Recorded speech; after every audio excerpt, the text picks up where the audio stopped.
Hello les investisseurs, j'espère que vous allez bien et bienvenue dans ce nouvel épisode du samedi. Comme d'habitude, on va récapituler la semaine, des good vibes et un petit peu ce qui s'est passé en bourse. Vous savez que c'est une vidéo que je prends toujours énormément de plaisir à faire.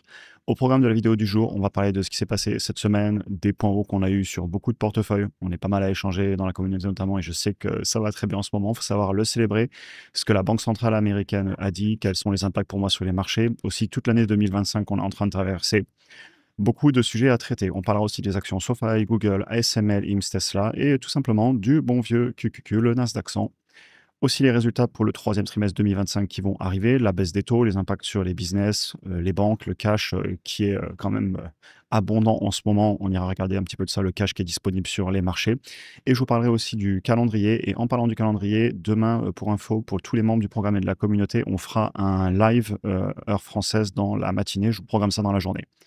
Et globalement, ben, quand ça va bien, il faut savoir le dire, le portefeuille va très bien, le Nasdaq a fait encore un plus haut hier, et cetera.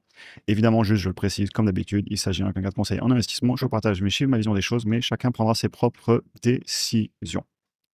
Tout d'abord, le Nasdaq vient de faire en 5 jours, en une semaine, pas loin de plus 2%. C'est des mouvements impressionnants, surtout pour des indices, hein.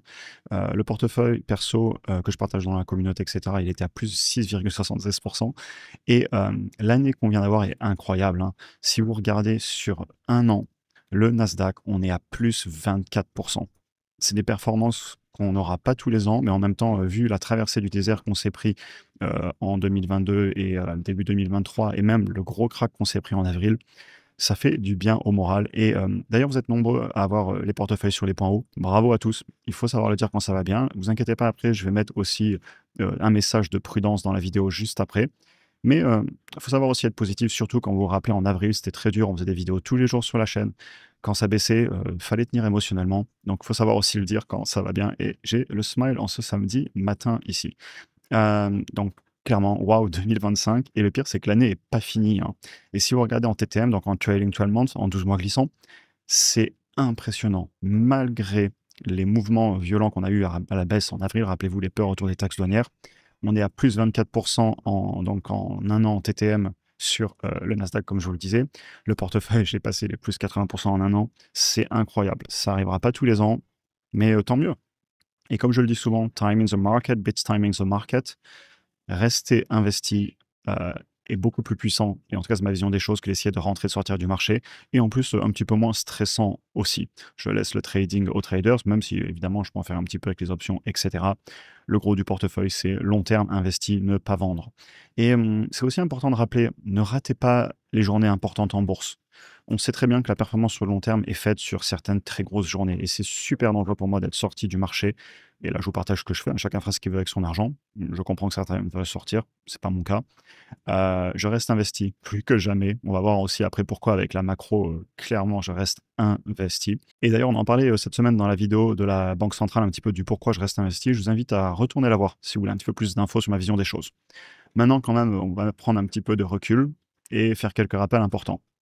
Ce qu'on est en train de vivre en ce moment, c'est génial. Mais du coup, on ressent des émotions du type, il n'y a plus rien à acheter en ce moment, le FOMO, la peur de rater le train. Mais j'ai envie de vous dire, ne nous inquiétons pas. Le narratif changera et on va se prendre aussi des grosses corrections sur les marchés. C'est normal de se prendre des -5, -10% tous les ans. Ici, vous avez une étude de JP Morgan Chase qui vous montre que c'est normal chaque année de voir des gros retracements à la baisse, hein, -5, -10, -15. Il y a des années, on se prend des -30. Par contre, regardez sur le long terme, les performances annuelles et la puissance des mouvements à la hausse, ils sont présents. Et ce que j'essaie de vous dire par là, c'est que c'est normal d'avoir des peurs, puis de l'euphorie, puis des peurs, puis de l'euphorie. Mais historiquement, si on se base sur les données, il vaut mieux rester investi. Et c'est normal de faire des points hauts. Il y a un moment, si sur le long terme ça monte, on fait régulièrement des points hauts, donc il faut juste s'y habituer. Je sais que ça nous fait bizarre parce qu'on s'est pris avril dans la tête et on s'est pris tout 2022, mais si vous êtes sur les marchés depuis de nombreuses années, personnellement, vous savez, la chaîne maintenant, elle a quelques années quand même, et on a traversé beaucoup de choses ensemble. Et j'aime souvent rappeler ça, la volatilité, c'est le prix à payer au marché pour que le transfert d'argent de la poche des impatients vers la poche des patients ait lieu. N'hésitez pas à vous répéter cette phrase parfois. La volatilité, il faut la subir. On la subit tous émotionnellement. Moi, le premier, c'est aussi pour ça que j'adore la chaîne YouTube, parce que ça nous permet de traverser ces moments ensemble. Et quand ça va mieux, quand la volatilité va dans notre sens, eh bien, les portefeuilles vont bien et on peut le célébrer. Donc au final, semaine après semaine, depuis toutes ces années, what a journey! Qu'est-ce qu'on a traversé, c'est incroyable et c'est que le début et quand ça allait mal, on était présent aussi toutes les semaines, voire même tous les jours quand il y avait besoin. On passe maintenant aux actions individuelles. Je vais vous parler un petit peu de quelques dossiers, notamment sur lesquels je veux surtout pas parier contre, même si l'envie de vendre pourrait être là. Pensez à SoFi, qui est en train de nous faire des points hauts tous les jours. En ce moment, on est sur des all-time high. Cette entreprise va fortement bénéficier de la baisse des taux, notamment aux États-Unis. Et même les fondamentaux du business model, si vous regardez par rapport à quand on l'a payé à 7 dollars, aujourd'hui elle cote à 29 hier, elle a fermé 29,50, elle a fermé hier. Vous voyez, le prix de revient unitaire à 6,80. Il aura fallu 3 ans, comme quoi penser long terme. Et bravo à tous ceux qui sont dessus. Il est hors de question que je vende, surtout dans un environnement où les taux d'intérêt sont en train de baisser. Ils vont en profiter. Google aussi, elle est en train de nous taper plus haut, après plus haut, après plus haut. Google est sur les plus hauts historiques, je suis parie surtout pas contre. Je surveille évidemment toujours le titre, notamment avec le dilemme de l'innovateur, parce qu'avec l'IA, il y a des peurs, mais le business est bien géré. Ils ont plein de segments qui m'intéressent, la conduite autonome, YouTube, le cloud, les serveurs, les outils d'IA. Je la surveille de près, mais il est hors de question que je la vende.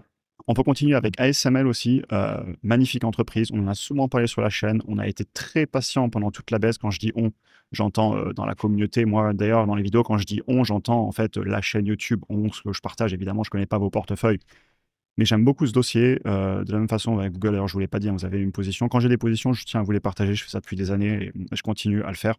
Google, 45 actions, 130% de gain latent. ASML, petite position que j'avais commencé à ouvrir pendant fortement la baisse et je vous avais dit que justement sur YouTube, la valorisation, je commençais à la trouver cohérente. Et j'ai pas encore une position finie, on verra si ça rebaisse, mais là, elle est en train de repartir fort. Et vu les fondamentaux de l'entreprise, ça ne me choque pas. Ensuite, IMS, bon, on va pas trop en reparler dans cette vidéo, j'en parle tout le temps parce qu'il y a eu tellement de mouvements en ce moment sur cette entreprise, notamment avec tout ce qui se passe sur le monde des peptides et les GLP-1.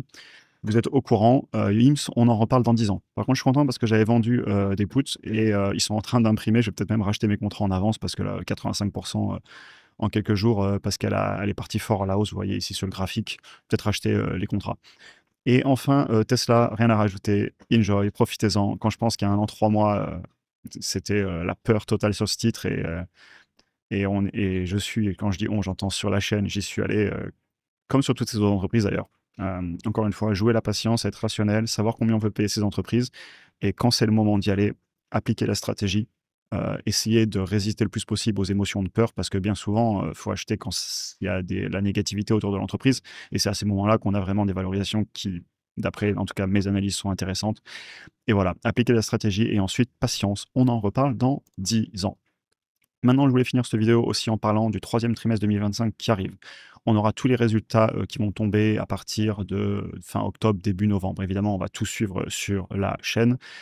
En attendant, court terme, je ne m'amuse pas à prévoir ce qui peut se passer. On peut clairement avoir de la volatilité. Mister Market, le marché fait bien ce qu'il veut.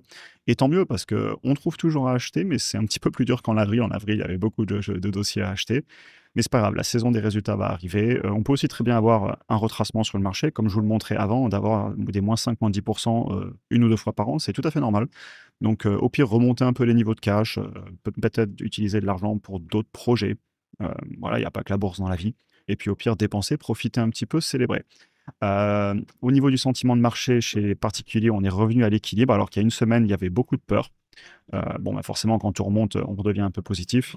Et je voulais aussi finir la vidéo en vous parlant un petit peu plus du long terme. Alors évidemment, je vous invite à retourner voir la vidéo macro récente dans laquelle je rentre dans tout ça en détail. Mais la Banque centrale américaine verra encore 2 baisses des taux d'ici la fin de l'année.